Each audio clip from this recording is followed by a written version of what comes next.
What really happened on that Thursday here at a high school that led to death? The fuck is that? Shit! I'm dying in this fucking country-ass fucked up town.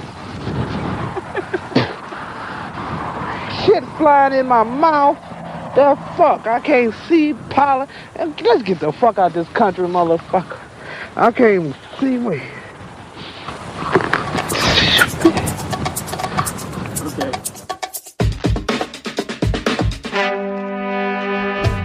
On this episode of The Commercial Break. Come on, guys. You've been listening long enough. You know this show. Krissy and I did a bit about Fenn's treasure. I watched exactly one. I have heard there's a documentary out there, I guess. Or I don't know if we've watched the same one, but yeah, there's a couple of them out there. I saw it, but I didn't watch it. I saw that it was out there. The one I saw, I think, was either from the New Yorker or the New York Times. One of the two. See, I don't even know that much information. I don't even know where I saw the documentary.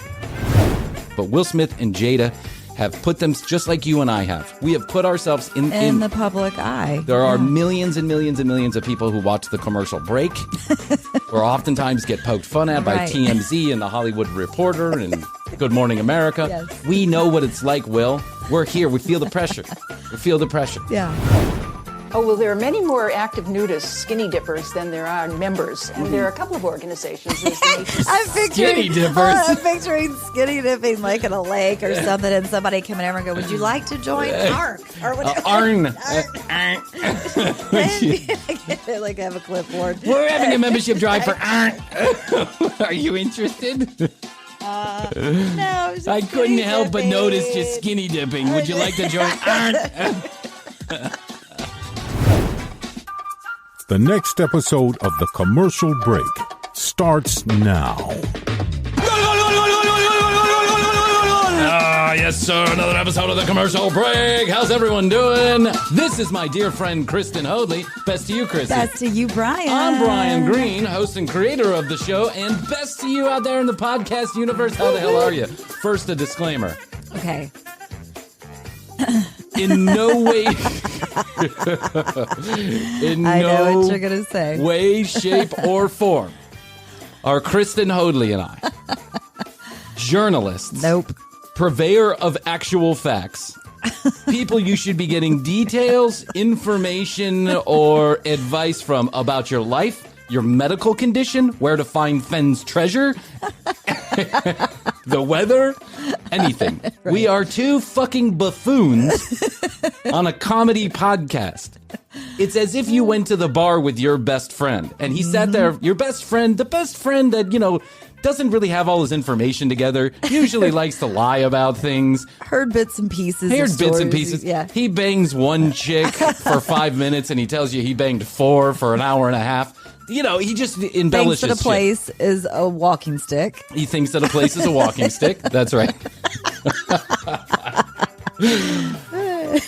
You should never take anything that we say on this show with any degree of seriousness, because we are two best friends talking about what we want to talk about with our own set of information that is usually wrong. Why would it be right? Why would you take our shit seriously? We have our official first controversy on this program. And I do have to say, we waded right into a pile of shit on this one. I guess so. Who knew that Fenn's treasure would end up being the thing that cost it. After everything we've talked about? Well, listen, we've stirred up some shit about Motley Crue, about Kid Rock, about Menage a Trois. I mean, listen, we've had our fair share of dissidents. Most of the feedback that we see, that's not you just yelling at your own stereo in the car, is pretty positive. Yes. But there are people that do not like us, and that comes with the territory. And we'll talk about that in a minute. But listen, I totally understand that we are not everybody's cup of tea. But if you are looking at our videos as something that is like a piece of journalistic, I don't know, like a journalistic output, then you yourself are fucking delusional. Yeah, I mean, I used to work for Comcast, which carried CNN. But you're no longer employed there. I no longer work there, or never did I ever work at CNN. No. So Krissy and I did We did a bit, basically. These are all bits. That satire, that's it. It's just satire. It's absurdity. It's basically meant to make us laugh. Us laugh, that's right. And we hope it makes you laugh, too. And if that means we're going to lie about it, we're going to lie about it. I mean, come on, guys. You've been listening long enough. You know this show. Krissy and I did a bit about Fenn's treasure. I watched exactly one. I have heard there's a documentary out there, I guess. Or, I don't know if we've watched the same one, but yeah, there's a couple of them out there. I saw it, but I didn't watch it. I saw that it was out there. The one I saw, I think, was either from the New Yorker or the New York Times. One of the two. See, I don't even know that much information. I don't even know where I saw the documentary. And it really wasn't a documentary. More of it was just an overview, free form, like a free form conversation this guy was having about Fenn's treasure. I knew about it before we talked about it, before I saw the video. Right. 30 minutes before we got on air, I watched this 15-minute documentary, and I took that information and I turned it into a funny bit that Krissy and I did about us getting lost in the woods, about the TCB lost treasure. Yes. I cut that clip up. I put it on YouTube, and holy shit, within minutes, people were... attack Fern. Attack Fern. I love you and I miss you. This people just started.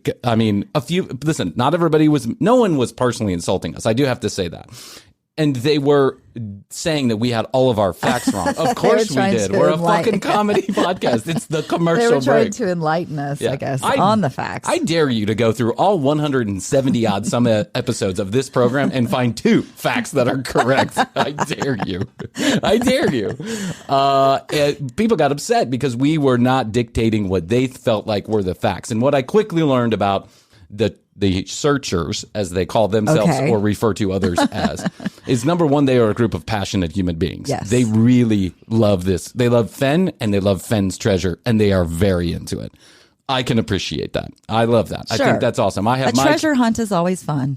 And it's a community of people, and they obviously have some love and respect for each other, and then there's other people they don't have love and respect for. But number 2, Forrest is I would like a deity. He is very respected in this community. Number 3 is it is not a foregone conclusion that Jack/Bill, why people call him Bill, I have no idea. That's another fact I got wrong. Yeah, they have their facts wrong. I'm not sure. For Jack/Bill, it's not a foregone conclusion to them that he found the treasure. He actually found it. I will now correct a couple of the things that I said wrong on the last video. We're going to call this Fenn's Treasure Update on Facts. Okay. Facts! Okay, ready? Here we go. Jack did not... Jack Bill? His name did not come out in the lawsuit. He went to a magazine, I think called The Outsider. I'm not sure I have that right. Outside magazine. Yeah, I've read that. Yeah, and he gave his name willingly because he knew or he felt pressure that it was coming from the lawsuit. So he decided to talk himself. Okay. To some people who I've had conversations with, there was never any confirmation by Forrest that this was the man, that Jack/Bill was the man who found the treasure. He never confirmed it. Never confirmed that name, according to some people. But he did confirm that it was found.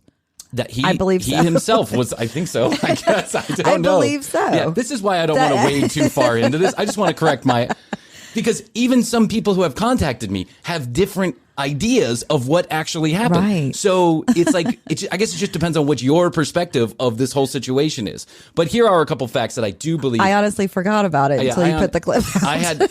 Guys, the second I turn off this camera, I have forgotten anything that we talked about. I find my own show funny, not because I like to find myself funny, but because I don't even remember what we talked about. Sometimes I'm like, wow, that's really funny, Bryan. No, me too. Me too. I was cleaning the other day on a Saturday. I was listening. I was like, oh, I forgot. You're so funny. I forgot. Jack, Bill, whoever. Okay. Fact number 2 that I'd like to correct. This is from Wikipedia. Many sources here, not Bryan. This is it. Forrest was not a nobody who just came in as a hobbyist finding some artifacts. He was, in fact, owned a art studio with his wife where they dealt with this kind of stuff. He was not a poor man by some estimates that... Or a grave robber. He was never convicted of anything. He was... he did have his house raided by the FBI in a larger investigation. Wow. But he was never convicted or charged with anything. That, to my understanding... He was cleared. His and his wife, they had an art studio. Okay. Where... they made apparently a lot of money, up to, by some estimates, by $6 million gross dollars a year. So Wow. they did have some money. Little Bighorn is not a person. It's not a place. It is a person. I said Little Or a Bighorn's walking stick.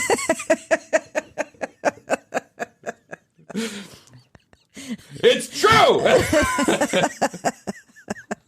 Okay, I got that wrong. Now, the It rest sounds like it could be a person. it sounds like a nice guy. It sounds like a nice guy, Little Bighorn. I'm sure if Little Bighorn existed, he would have had a walking stick. Don't you think? Yes, absolutely. I'm sure everyone in that area has a walking stick. I mean, when you're in the Rockies, you have a walking stick. So that's what you do. The treasure was not worth less than $1 million by some estimates. By some other estimates, it could have been worth up to $2 million. Still not enough to get me off my ass into the Rockies, chasing bears and sniffing bear's cat. Right. I mean, for my dollar. Yeah. Okay, so there you go. There, I have corrected some facts that people were upset about that I said. I said them because it's a comedy fucking podcast. Right. Now, we have had lots of other people comment about our videos and say that we're 100% wrong. You're a douchebag, asshole. Get your facts straight. We've had it in reviews before. You guys could get your facts straight. We don't want to get our facts straight. We are not journalists. We do not want to be held to any standard at all. No. We are two friends. I do not have a staff of people to check my facts. I'm not fucking, fucking Rachel Maddow. I don't sit around getting my facts from a team of people. Correct. That's not what Yeah. happens. But the reason why I felt I would address this one specifically is because these searchers have been really dicked over by this particular situation. And I feel, Why were they dicked over? well, because Somebody else supposedly found it? somebody else found. But they believe that maybe he didn't. Okay. Or, Still out there. Yeah. I don't even want to get into why. There's people who have written me, and I don't even want to get into why. I don't even want to go there. I just don't want to go there. Right? If you want to, so people want to come on air and talk about it, 661-237-8296. We can have a discussion about it. But here's the bottom line. People also died in this search. And so for that reason and that reason only, we don't usually deal with life and death situations here. It's usually like people that eat chalk. That's what we're Right. talking about on Exactly. this show. Yeah. So I felt like I would correct Or have it. So sex with ghosts. Yes. So now, we're done with that. Okay. Fenn's treasure update. Here's the facts that I know that I said wrong that I have corrected. Now let me go into another spiel here because I feel it's important. You have the floor. Thank you. Don't I always? Yes. Yes, you do. According to my reviews. Bryan talks and talks and talks. Why won't that guy shut up and give that girl a chance to speak? We are not comedians because we don't have the balls to stand up on a stage alone and, No. and get Not slammed. at all. We hide behind the camera and the microphone. and Yeah. and editing software. That's what Yes. we hide behind. But we produce what we think is funny. It's our version of comedy. Yeah. It's improv. We just sit here, we talk. And Again, we we think it's funny to we each think other. it's funny to each other, and that's all that matters. And there's some other people, I guess, who are finding it funny Right. too. But comedy has always traditionally been kind of one of those spaces where you push the envelope, and sometimes that leads to real meaningful change. It allows conversations to happen in the larger, Right. the grand scheme of things. It breaks into the consciousness of the mind because when you're laughing, you're open, right? And it's like True. So then some like George Carlin. I mean, I can go down the list of people, including Chris Rock, who have really used their comedy to have very pointed discussions, more like monologues, where they About different issues. right? Yeah, They kind of social. break through social, spiritual, economic, I mean, whatever. Anything you can think of. Yeah. Comedians have the jesters, the jokers, the comedians have been at the forefront of this. I don't claim to be a comedian per se. You could be a jester. I'm definitely a jester. I got one of those little hats with a dingly thing. It's like I call it my snorkel cock hat. I've got 4 snorkel cocks with little bells. Yes, the bells. Ding, ding, ding, ding. We've got to get you one of those. But Krissy, our job is to make people laugh, and sometimes that includes getting into conversations that may to some audiences feel hurtful, right? Like Fenn's treasure. Like, Right. these guys Struck got it a all nerve. wrong. That's not correct. Yeah. Right?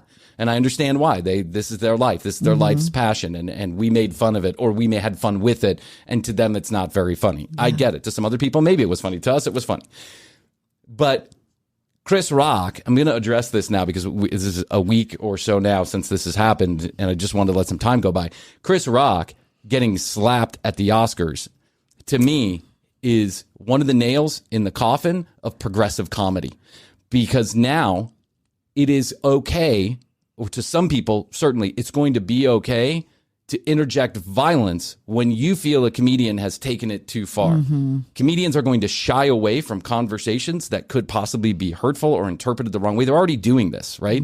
This whole, kind of politically correct thing that's been happening for almost a decade in our country has hamstrung comedians from really talking about how they feel. Not all, but some, right? Most mainstream comedians, at least. And we really just have these margins that we have to fall where you into. feel like you have to censor yourself. And, we do it all the time. There are many times when I look, if my printer is working, there are many times when I print out a sheet of paper and I will cross it off right away because I'm like, nope, that's going to be like, it's just a whiff of something that is not politically correct. I don't even want to get into it. Right. And that is not because I am not brave enough to get into it. That is because that is not the point of our show. We really made a decision that we want to give people a break from all the bullshit. That's the name. That's the name, Yep. the commercial break, right?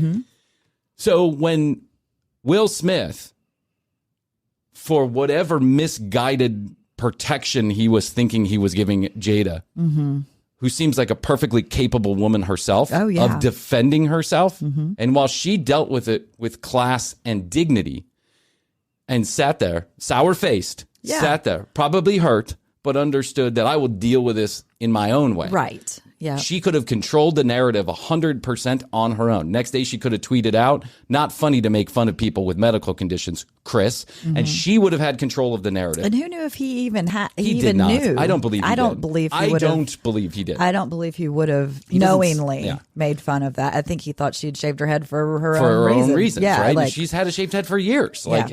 But she has alopecia. I didn't know it until after this happened. I didn't either. I think a lot of people are like that. Not everybody watches that Red Table bullshit or whatever they put together. Right. Not to say it's not a good show. I've never seen an episode in my life. I've just heard clips from it.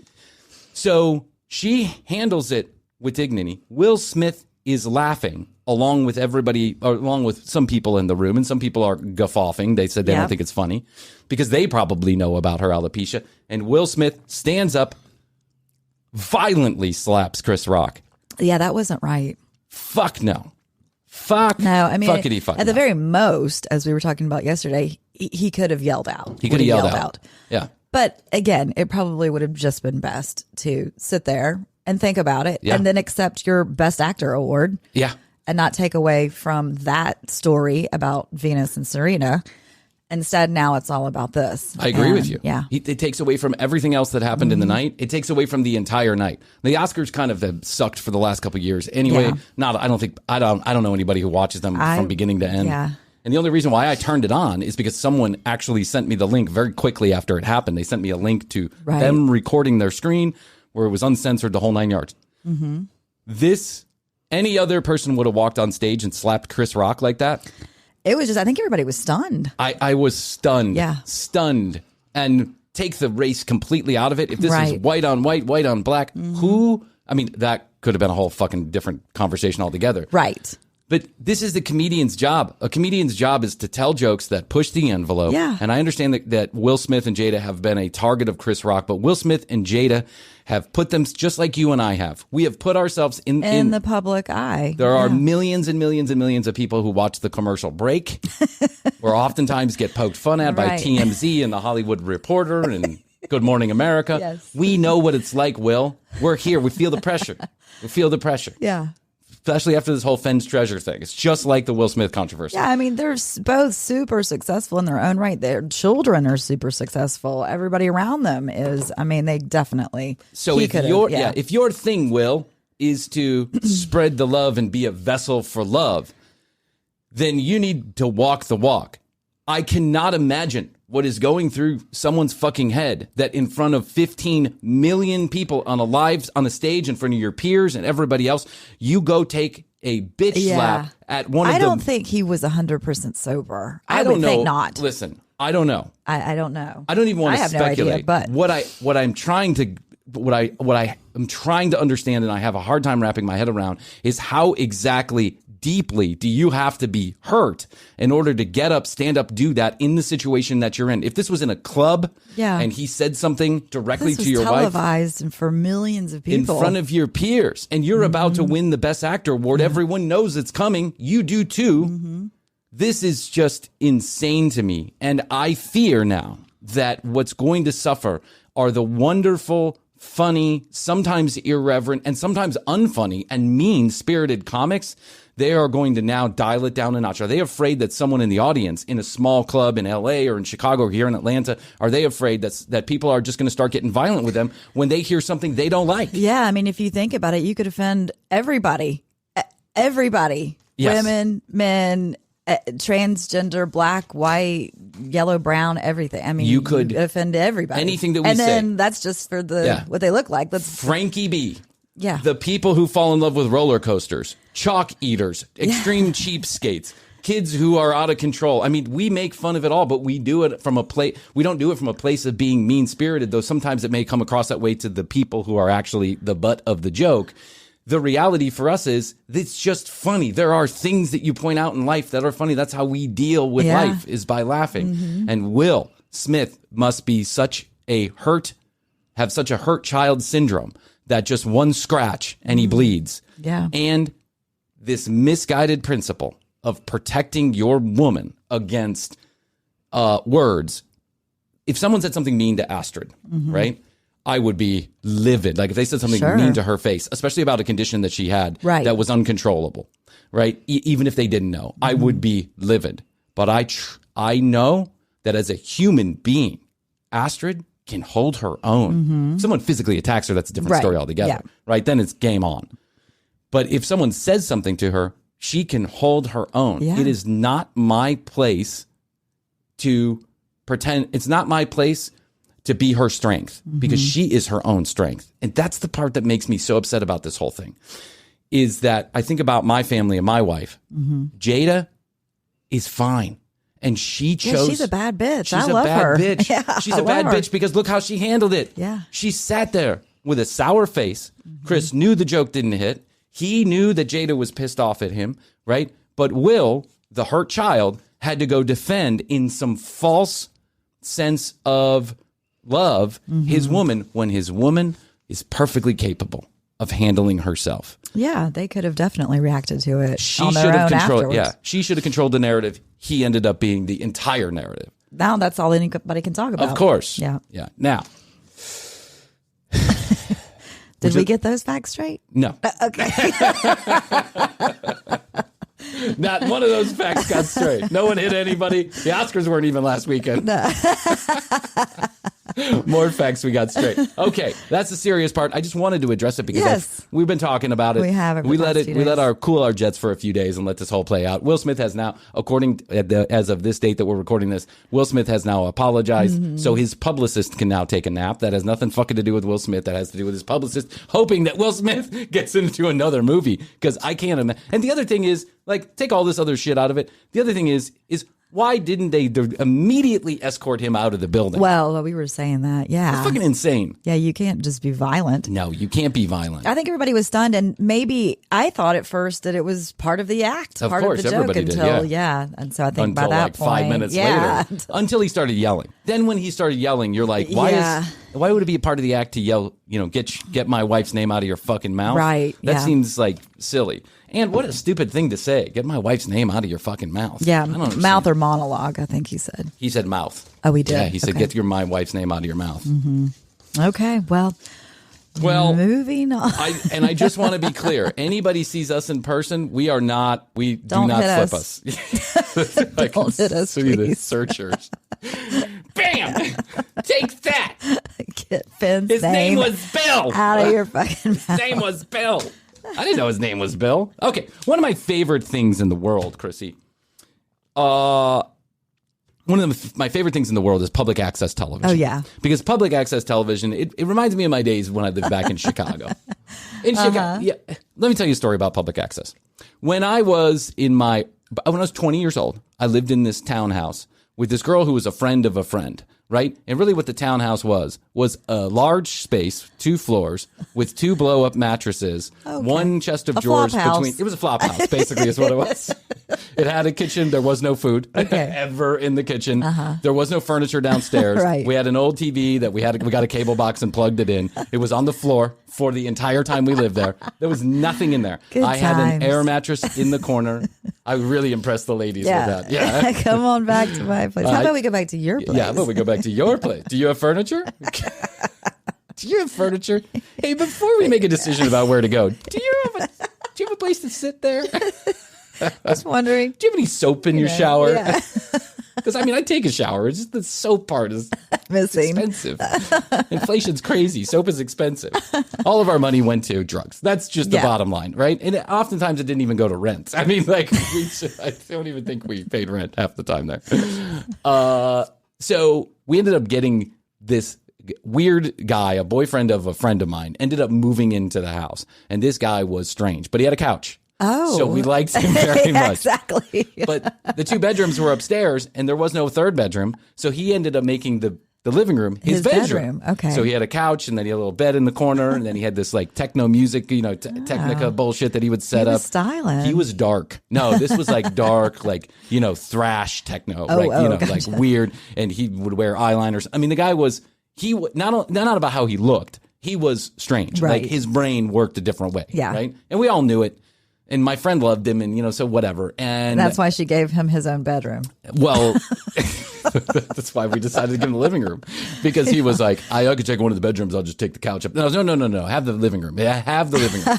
And we'd walk in and out, and when he was sleeping, you'd have to be quiet. It's like only how That's exactly only 20-year-olds live this way. Deal with it. I can't imagine living. I'm sure people do, but I can't imagine living this way. Yeah. Even if I didn't have any money, I'd find a way to have my own 3 feet of space, right? And some kind of mattress. I don't even know what it was.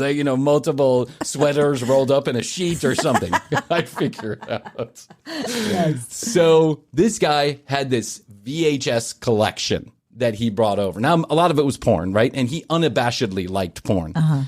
But what was really interesting to me is like sometimes on Friday nights we would get fucked up and get some beer and some blow, and we'd get fucked up, and he'd break out these tapes from Tampa Public Access. Oh, Lord. Florida. Only in Florida. Public access television.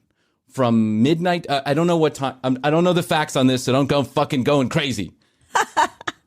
I don't know what time it came on, but at some point in time on the weekends, they would show the strip club bought time on public access. Oh, right. Okay. And they would just show girls dancing naked for like hours on a Wow. loop. It was awesome on fucking public access television. And apparently this was extraordinarily popular. Like people loved the show. Of course. It's nude ladies on free TV. Fun fact, Tampa is like the strip capital has more strip clubs than any city in the U.S. It used to be Atlanta, but I think we cracked down on that. Tampa's a wild place, right? Yeah. Ybor City and all that shit.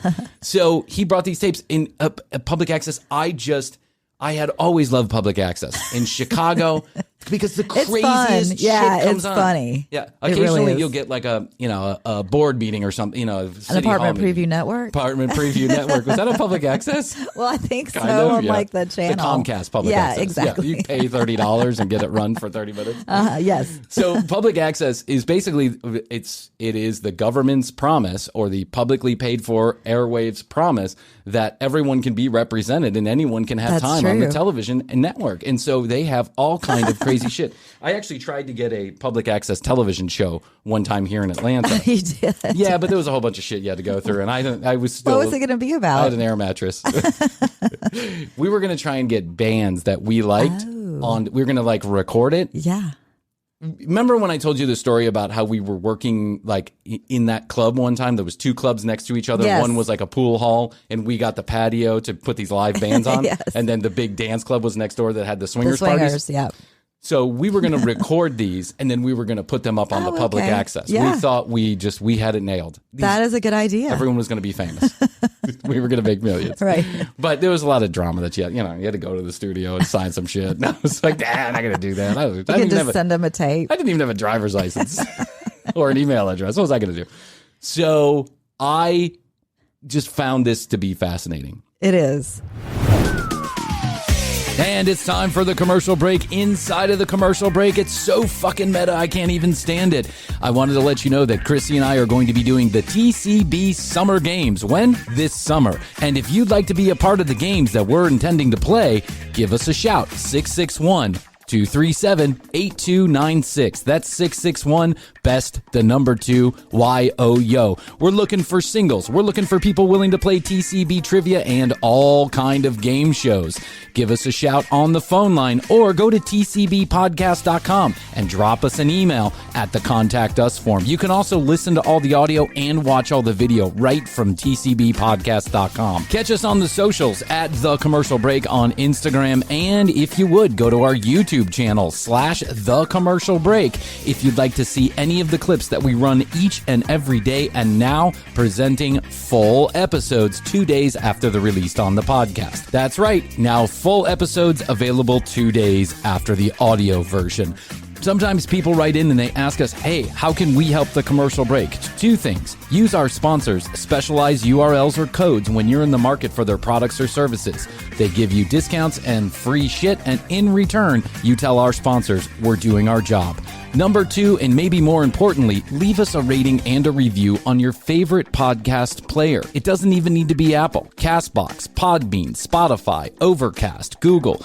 All of them have some kind of rating and review system, and it really does help us expand the audience. And now, we're going to take a short break to listen to our sponsors. We'll be back after this commercial break. How's your money feeling? It's about to feel happier with a certificate from Happy Money's partner, Michigan State University Federal Credit Union. Elevate and increase your savings with 18-month terms and only a $500 minimum. And the happiest part? MSU FCU certificates yield 4.5% APY annual percentage yield. Now that's a happier side of money. Elevate your savings. Go to happymoney.com/MSUFCU. That's MSUFCU. Funds insured up to $250,000 by NCUA. The APY is accurate as of the 12/1/2023 dividend declaration date. Early withdrawal penalties do apply. Fees may reduce earnings on the account. Any monthly withdrawals or transfers reduce earnings. Looking for a new career? Welcome to Do HVAC Training Service Center in North Charleston. Enroll today in our comprehensive HVAC training hands-on field experience-based program, covering troubleshooting, maintenance, installation, and more on various HVAC systems and ductwork. We offer EPA and NAEP preparation and testing, along with various certifications. Enjoy payment options. Achieve certification in under 5 months. Enroll now for your new journey of skill development and career advancement. Log on to DEWHVACTrainingSC.com to inquire. Recently, I stumbled upon the Internet Archive. Yes. Which is an archive of all kind of media. Books, tapes, VHS, cassettes, videos, anything. The Internet, right? Web pages, the Internet. And it's a publicly funded project, or I guess people, donate. It's donate driven.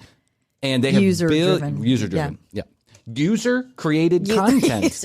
It's the wave of the future. Web 3. Web 4. Use your Internet Explorer for that. Do you want to know how to make money in Web 3? I'm here to tell you how. First and foremost, you got to buy space in the podcast directory. Number 3, create NFTs. How do you do that? Not sure. Number 3, buy Bitcoin. Number 4, join the metaverse. Number 5, you're part of Web 3. Web 3. Web 3. So I found the Internet Archive. I love this. I found a whole stash of public access television. This is amazing. There's also a lot of this is on YouTube too, but this is a wonderful place to go and just lose a whole day watching things. There's also a lot of public access. I learned that nudity on public access is actually not all that strange. There's a lot of different communities that allow this kind of thing. I guess it's up community by community. That's what it's up to. So I dug around. I was digging around the internet. As you do. As I do. And I found some public access television I think we should take a look at. I love this. You like this yes, idea? Okay. I love this. All right. So we wanted to break this into 2 episodes because there's a lot here, right? But let's first... We've got so many. I know. We've got so many shows where we're supposed to do a part 2. I know. I promise we're getting to the part 2. We got to get better about that because people are getting upset. They're like, hey, you start extreme cheapskates and then we get involved in the storyline and then you make it exactly 2 minutes through the video. And what happens? I don't know what happens. We didn't see it either. Just know if you didn't hear the ending, either did we. No. Yeah. We just think we're too funny. Let's start with an easy one. This is a guy, church. We're easily distracted by shiny new objects. Yeah, shiny new objects, that's right. Even though I think church and state are supposed to be separated, it's not always the case. As sometimes, or this might be on like a church public access channel. I'm not even sure, right? I don't want to try and pretend like I know that. You know what? I'm putting a disclaimer before the show, and I'm going to talk how I talk. Who cares what the facts are? Here is a guy singing at church. This is one of my favorite videos on the internet. You ready for this one? I'm ready. Okay, let's do this one and take a listen. Yep, he's there. Okay, this is a guy singing at church. He's in casual church attire. Yeah, well, he's a rock star. He's a well-known music guy. Well, this next and final song is going to be one that has made me pretty famous over the last few years. Really? Dude, where's the limo? Don't you see the security around him? Okay, for those of you who are listening, this guy is in a pair of extraordinarily dirty jeans, blue jeans. Yeah, that tennis shoes. 3 sizes too big for him, and a ill-fitting shirt, polo shirt, looks like. Yeah, and also it looks like these are funeral flowers. Yeah. Someone and a couple of wingback chairs and some candles, and maybe that's where the choir goes in the background. Let's call him Chad. Chad is who you call when people die. When you need a nice song and someone's died, you call Chad. He's pretty famous. This song has made him famous. That's right. Okay. It has took me a lot of places I didn't think I would be at. Including this including the internet, including the commercial break. True. It was the first time on stage, New Year's Eve 2002, with one of the best quartets out there today, Bryan Free and Assurance. New Year's Rockin' Eve with this guy. Yeah. I was on the Miley Cyrus, Pete Davidson special. I think he said with one of the most well-known quartets out there, Brian Regan Insurance. It's like, he's singing with an insurance company? What's going on here? Privileged to be able to sing this one with Bryan Free. And I don't know if I... Listen, you know you've made it when you're singing with Bryan Free. The entire time I was in 33P, I kept saying to the boys, if we can just get to sing with the Bryan Free Insurance Group, we're well on our way. We're going to be playing empty churches across America. Exactly. Next stop, Rio. Yeah. Rockin' Rio. Lollapalooza. Or not, but ever since then, we've had competitions. I've worn him out. I wore him out? I wore him out. Oh, I see. He's throwing down the gauntlet. He's a searcher. Not to make me look good or anything, but that's what happened. Not to make myself look good, but we had competitions and I tore them up. Not to make myself look good, but I got a 4-inch cock. It's just facts. It's just facts. Facts are flaccid. I'm 2.5 inches. Those are the facts, ma'am. This guy can't help himself. Yeah. I like it. I know this personality way too much. Yeah. It's like they, I guess we can all be like this sometimes. You did that one thing and you find a way to slip it into the conversation. Right, every time. Yeah, I do the same thing. Yeah. I used to be on the radio. I just don't finish that sentence. I used to be on the radio. Then that means people will ask. Yeah. Really? Yeah. Oh. Yeah. But I don't finish the rest of the story, which is on a small Really signal mysteriousness that reached 3,000 people in South Georgia.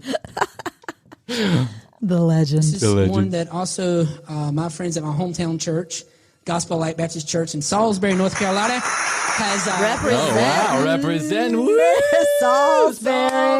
Salisbury in the house. They call us Salisbury steak and cheese. I like to sing with Bryan Freeze.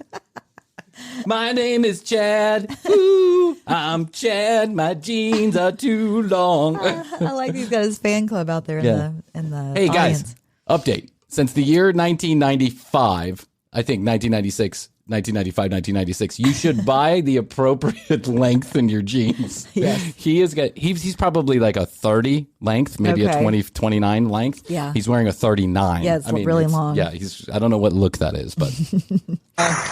their top choice, so therefore we're going to finish off with this one. It's called Looking for City. Their top choice.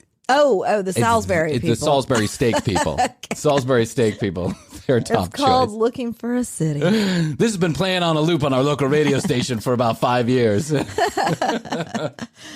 WCOCK, how can I help you? Yeah, do you have that song, that one with that Chad sings with Brian Freeze? Oh, you're talking about Big Chad, Big Cock Cheese? You know, it's Salisbury Steak's only Christian rock radio station. Let's play it again. Hit it. He's like, 1, 1, 2, 2, 3, 4. it. Yeah, this sounds like carnival music. I know. Let's listen to that again. I We're like off that to a beginning. promising start He here. says hit it and no one claps. Apparently, Did he say whatever it? city he's in. It's just saying it. I know. He's looking for a, what's he looking for? A whatever? Yeah.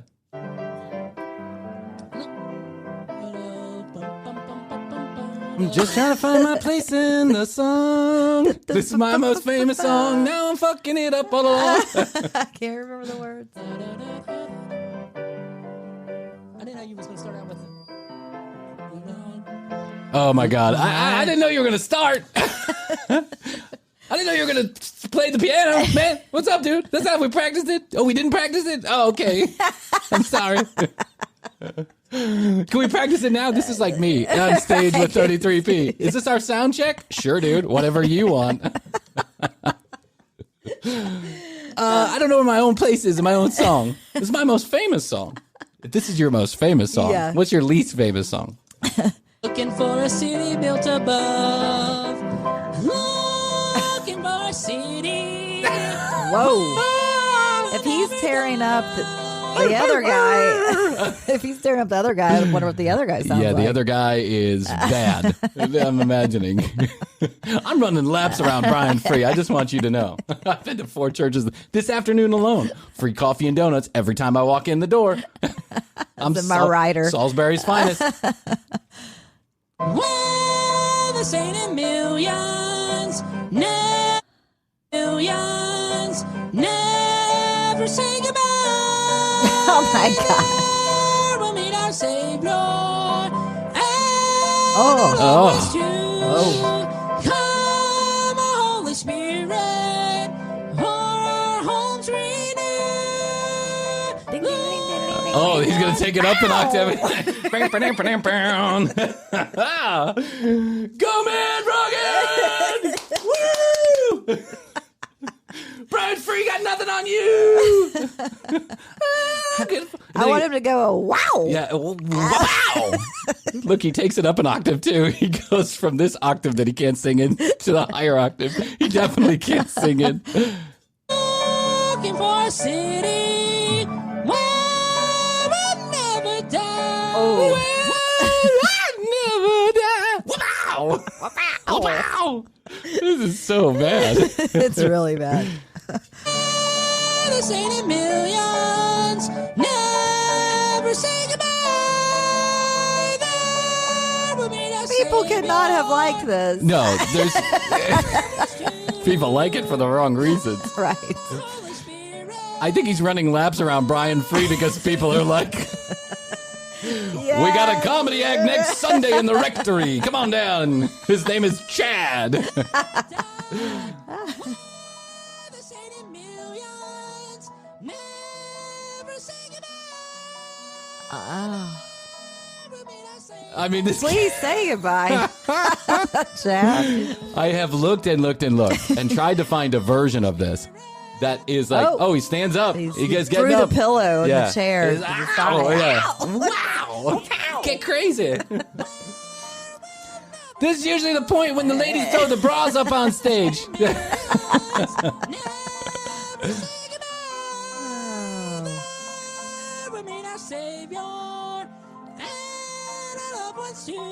Does he have a tiny hand? Yes. He's got a... Like Kristen Wiig in Saturday Night Live. It's tiny. Oh, did you see that? Did He do the took a funky drink of chicken? water. Oh, Yeah. He took a drink of water while he was singing. My question is, what octave is he trying to hit? Like, this can't be how he normally Not a pleasurable sings. one to the ear. Oh, look, he's waving at the pianist. One more time. Encore. Like Mick Jagger. One more time.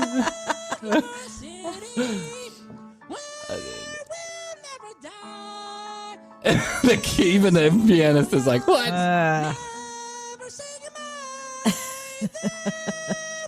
Oh my God. Does he have bricks in his pockets? This is painful. It does look like he has bricks in. What?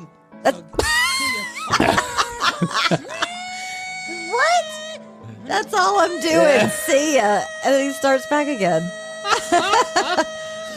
Whoa.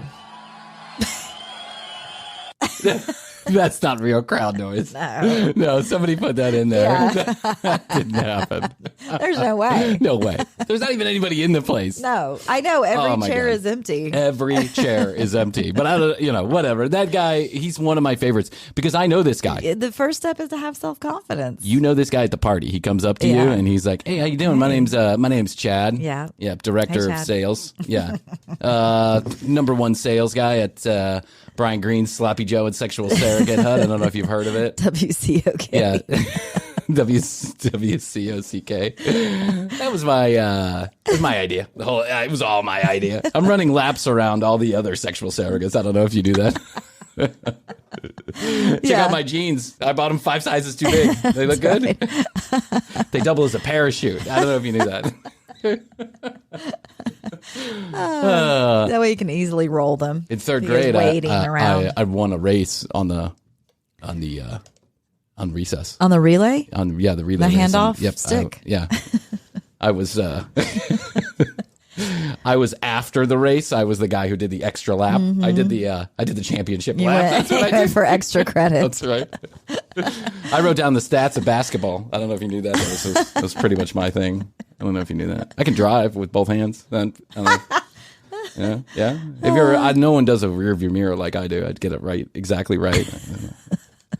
I know how to put air in tires. That's what I do. I invented that. I invented putting air in tires. I don't know if you knew that. Nice to meet you, Chad. Thank you very much. Do you walk down sidewalks?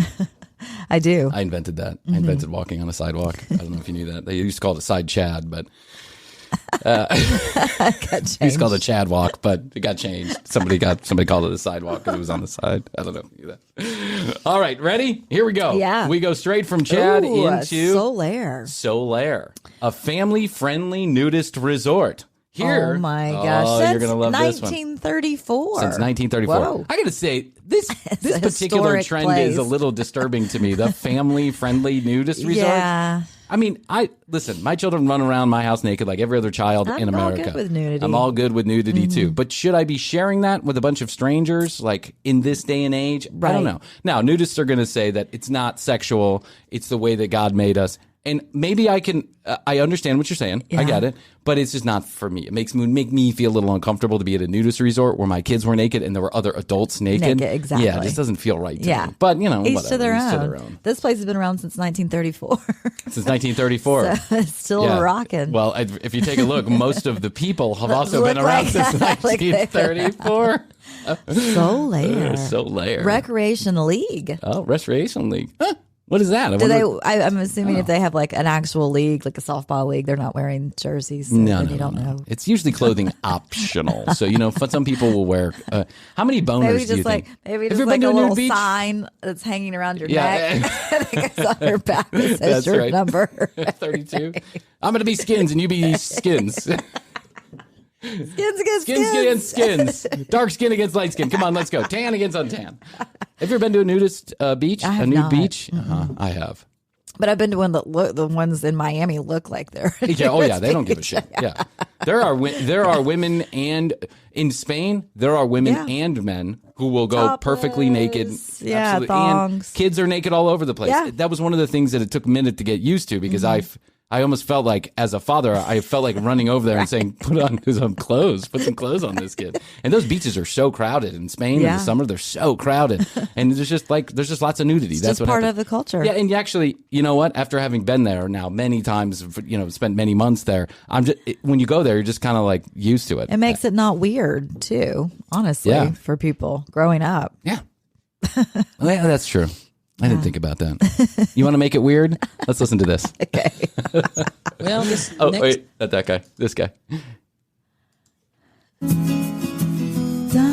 Here at Solaire, it's okay to have your penis out.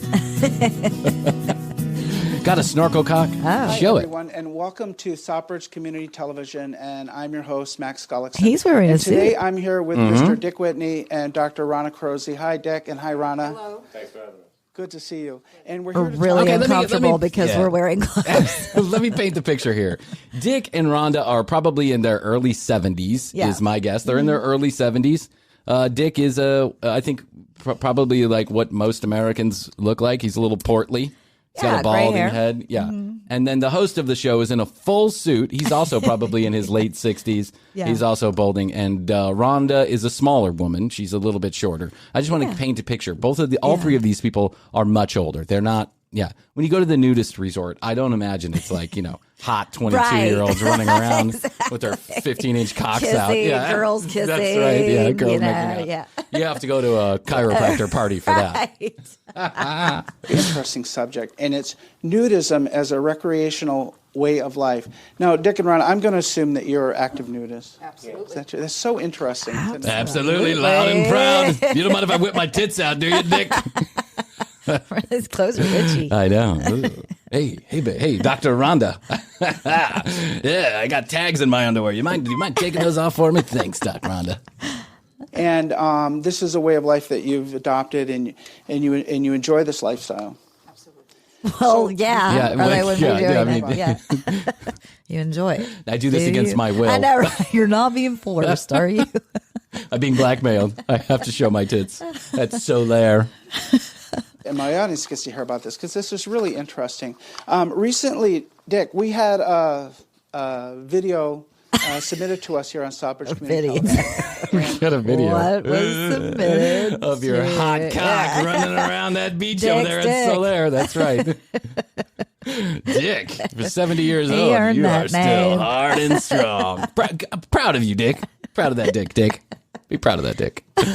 We'll take them all, and it was a video, and it was critical of you and the political activities that you've been involved with, which is probably fair game for a video. But it also sort of called you out for your nudist lifestyle, and it had nothing to do. It also showed your balls, Dick. He's trying to tap dance around this video. Yeah. Isn't it probably no to videotape at the nudist resort, don't you think? I'm just guessing. See some guy with because back when this was shot, it was probably like those big camcorders. Yes.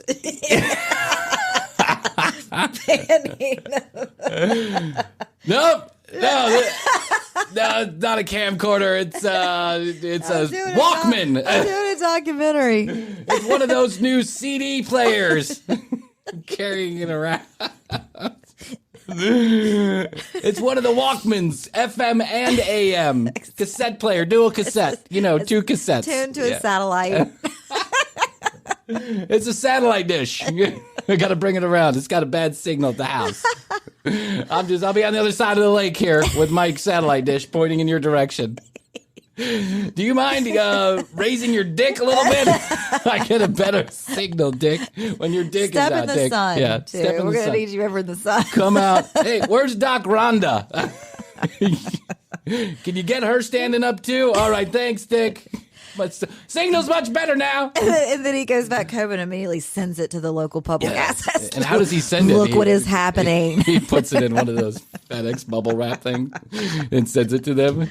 If anybody is a nudist or owns a nudist resort or is part of a nudist community, Contact I would us. love to hear from you. 237-661-BEST-TO. 661-237-8296.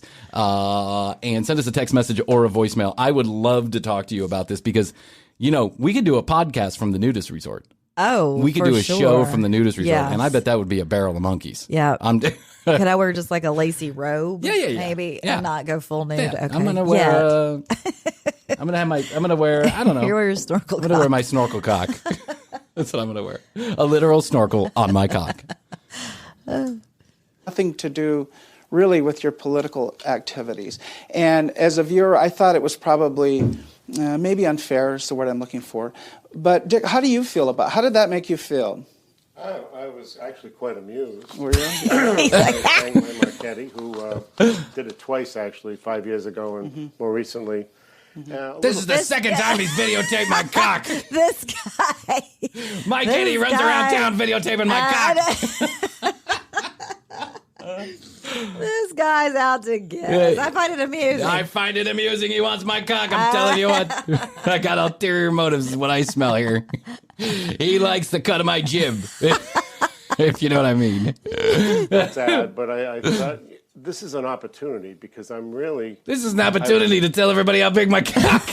And to recruit new members. Of course. Yeah. Love the nudist lifestyle. I was never hiding it. So in fact, what yeah, was shown, he's like, look. No, you were never hiding it, Dick.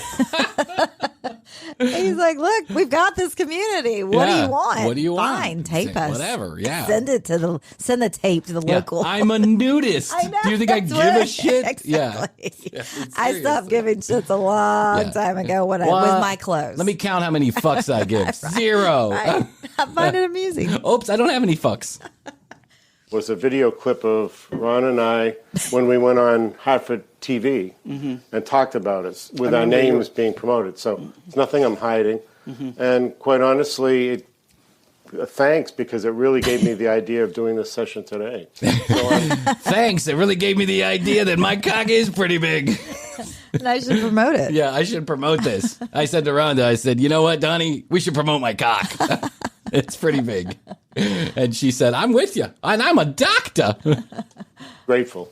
You don't seem to, you're not ashamed. No, not ashamed, because there's nothing to be ashamed of. Yeah. Actually, I'll tell you more about how I got involved, but it's one of the best decisions I made in my life. All right. Very good then. Well, I mean, save money for one. Don't need the clothes. Yeah. You know, you're not keeping the latest styles. You don't need air conditioning if you're walking around naked. Yeah. Yeah. No, I mean, that's really the only thing I can think of.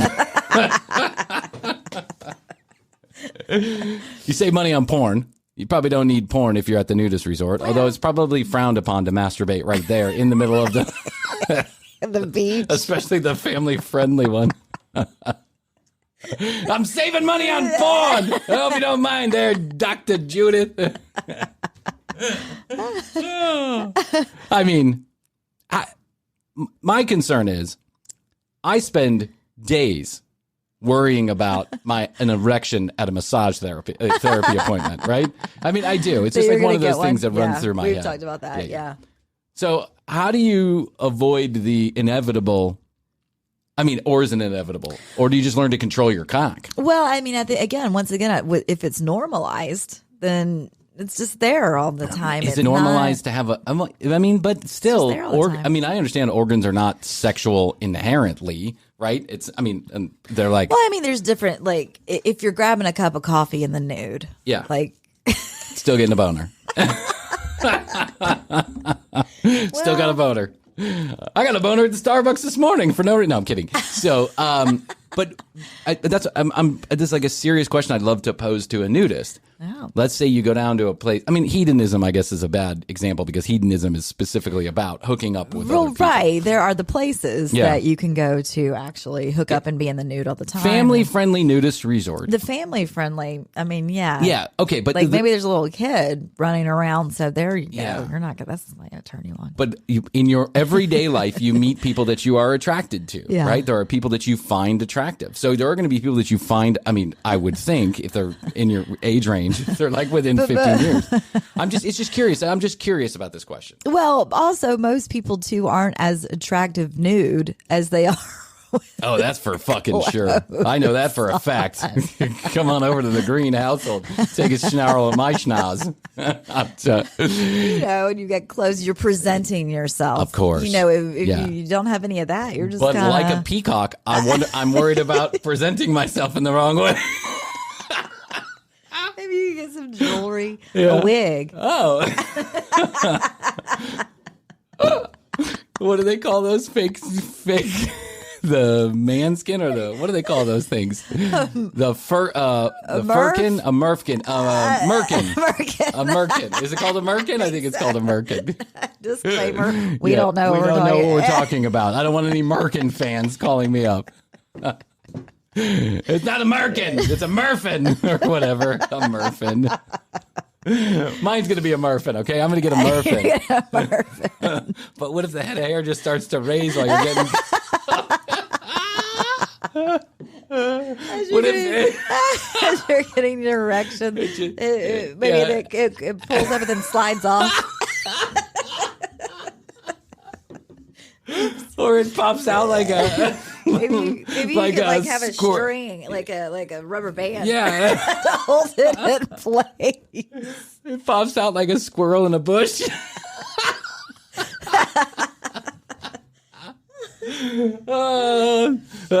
Sorry about my squirrel.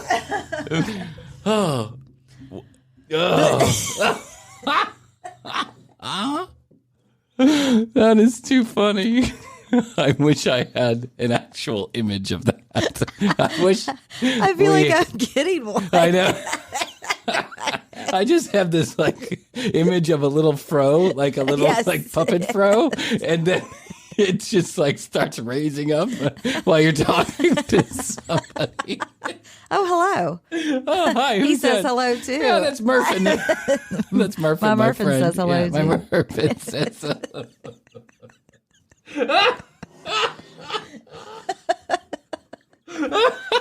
Hello to you. Hello to This you, is Murphin. This is Murphin. This is we call him Magic Murphin.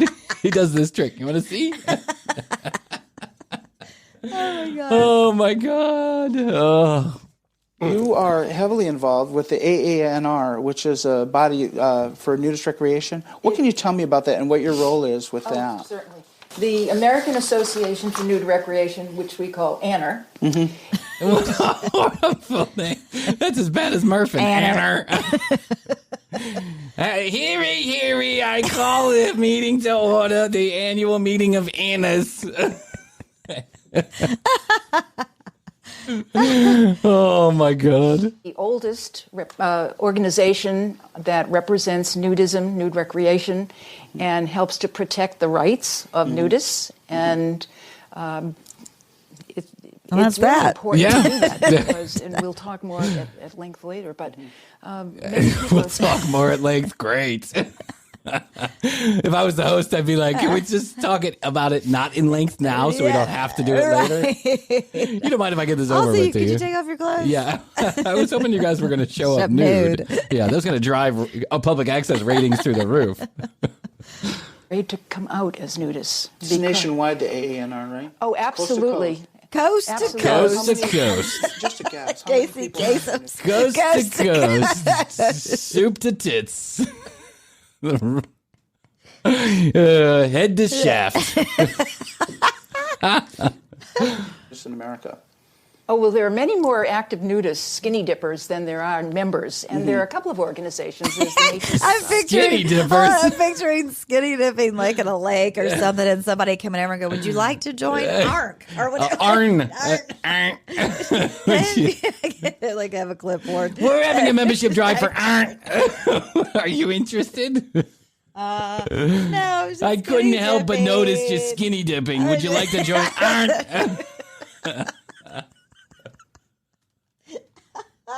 I was just dipping my toe in the water. You've reached ARN. Please leave a message. I'll get back to you soon. Press 1 for the director of ARN. The fuck is art? Art. And Anner. Anner's been around. Anner. We have about 35,000 members. We got her fact wrong, like in the middle of it. We couldn't even remember one fact from a minute ago, and you want us to research on your behalf. Come on. Art. Anner.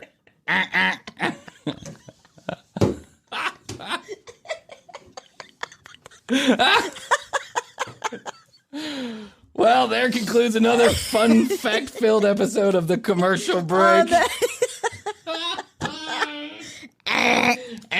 Between Murphin, Fenn's treasure, Will Smith, and Anner. Oh my god. And again. I couldn't even remember it from Nor did we get through 6 minutes of video. We can't do it. We can't do it. I'm sorry. We can't do it. We can't provide you facts. We can't finish the show. It's just the way that it is. It's part of the charm of the commercial break. If you'd like to join ARNT, go to tcbpodcast.com. Anner. Oh, my God. Okay, tcbpodcast.com is where you go. You find out more about Krissy and I. Listen to all the audio. You can find out more about ARNT as well. Yeah. We'll put it in the show notes. I'll give you a link straight to ARNT. At The Commercial Break on Instagram, youtube.com/The Commercial Break for clips every day of the week. Content you can't find anywhere else, like TCB in the studio. And now, full episodes released a couple of days after they broadcast on the podcast channels. Also, I'd like to let you know that Krissy and I are looking for a couple willing participants. Victims is probably the better way. To join our nudist. Yeah, to join our ARNT. We're starting our own faction of Anner. It's going to be called ARNT. We're just switching some letters around. The American Association of It's a shoot-off. Recreational, it's an offspring, if you will. Recreational nudist nurses. ARNT. Okay. I can't stop laughing. TCB games coming up this summer. Summer games. We might contact Soul Air. Yeah, we might do them in the nude. 661-237-8296-661. The word best, the number 2, YO. Text us. Let us know you're interested, or you can call that phone number and leave us a voicemail. Please do us a favor and visit our sponsors' URLs and visit our sponsors' websites with the specialized URLs and use the discount codes so you get free shit. Let our sponsors know we're doing our job for them. All right. I don't know how much more I can laugh. We started off on a serious note, but we ended exactly the way I expected. Exactly how we end every other show. A bunch of fucking morons. Okay, this is what I say. I can't do any more today, Krissy. I don't think that you can. But I love you. I love you. Best to you.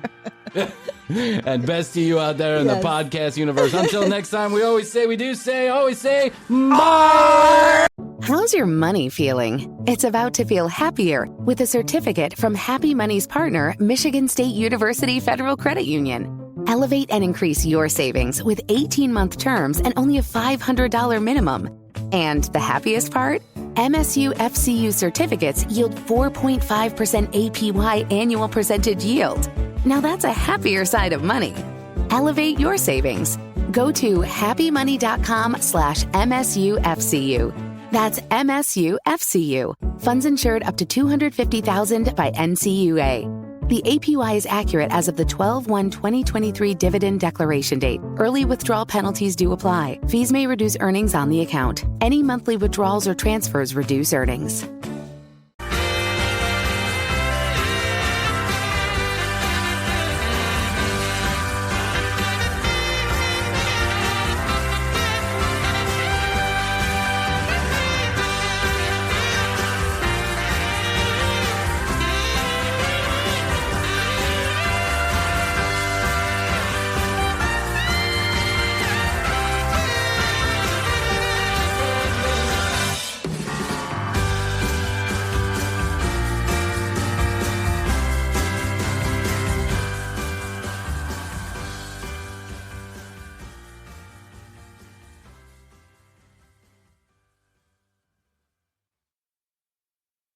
How's your money feeling? It's about to feel happier with a certificate from Happy Money's partner, Michigan State University Federal Credit Union. Elevate and increase your savings with 18-month terms and only a $500 minimum. And the happiest part? MSU FCU certificates yield 4.5% APY annual percentage yield. Now that's a happier side of money. Elevate your savings. Go to happymoney.com/MSUFCU. That's MSUFCU. Funds insured up to $250,000 by NCUA. The APY is accurate as of the 12/1/2023 dividend declaration date. Early withdrawal penalties do apply. Fees may reduce earnings on the account. Any monthly withdrawals or transfers reduce earnings.